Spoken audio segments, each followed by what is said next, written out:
Hey, my friend, thanks so much for joining me for this episode today. A few days ago, one of my email subscribers named Christina sent in a question.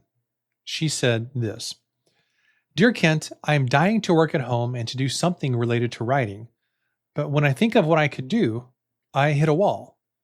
I know God can move mountains, and I also know that He's not going to drop the quote unquote fried pigeon into my mouth.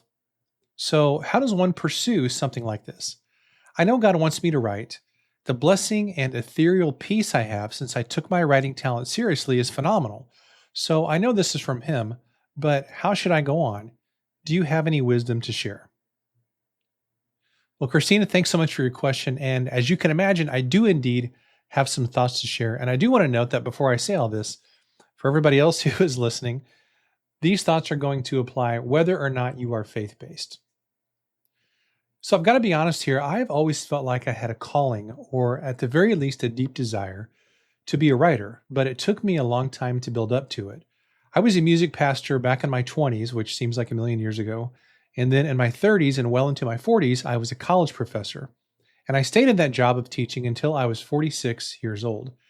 And at that age, I made the leap to being a full-time ghostwriter who also has developed other growing income streams in those years since I made that leap into full-time ghostwriting.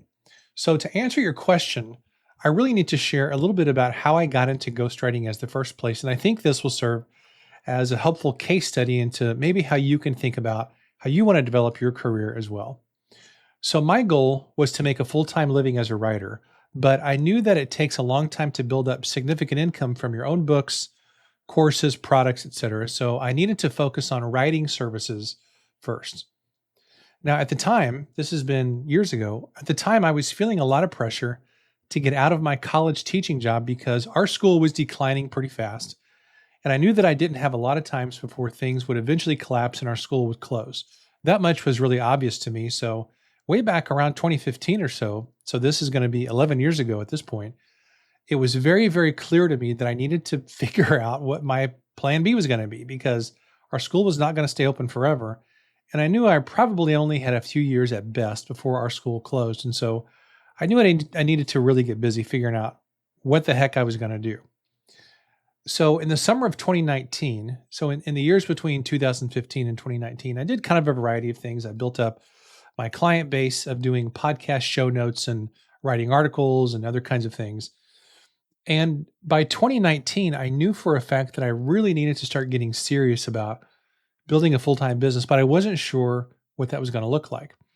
And in the summer of 2019, I applied for a bunch of writing and education-related jobs, and I got none of them. I was honestly extremely frustrated and discouraged by the time the school year started in August in 2019. So instead of continuing on that course of just applying for more jobs, I decided to look at things the opposite way. And honestly, this is how I function a lot of times is I try something that's not working or I try something I think is going to work. And after a while it doesn't work. And so I just decide to do the complete opposite. And that's what I decided to do in August of 2019. So what I did was rather than asking myself, what kinds of writing related jobs am I qualified for? Instead, I asked myself this question: if I were going to create a full-time business as a writer, what are the absolute essentials that have to be in place? So it really boiled down to 5 things after a long, probably an hour or two of sitting and writing down a whole bunch of things that I thought were essential. I really boiled it down to 5 critical things. Number 1, I had to be able to work on my own time. So in other words, I didn't want to be constrained by somebody else's schedule. Number 2, I wanted to have the freedom to work from anywhere. Number 3, I wanted to be able to set my own income and continue growing it as my talent and sales skills and ability and connections continue to grow. Number 4, I wanted to spend as much time as possible around financially successful people because I knew I would pick up habits and skills from them. Number 5, whatever career that I chose, it had to be focused on writing, which is my main marketable skill. Now, the only 2 writing careers that seemed to fit all of these criteria and also my own interest were copywriting and ghostwriting. Now, I had written a couple of books of my own by that time, so I figured I could do the same thing for other people. And also, ghostwriting seemed to me to be much easier to explain to potential clients than copywriting was. I didn't really have a good handle on copywriting at that point, but I had written a couple of books, so I thought, well, I can do what I did for other people. And really, it just kind of seemed that simple to me.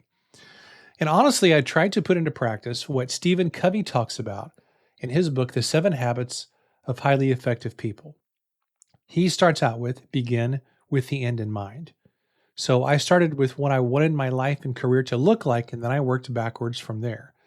So as you think about what your career is going to be, I would encourage you to think about what things you want out of that career and the kind of life that you want to have.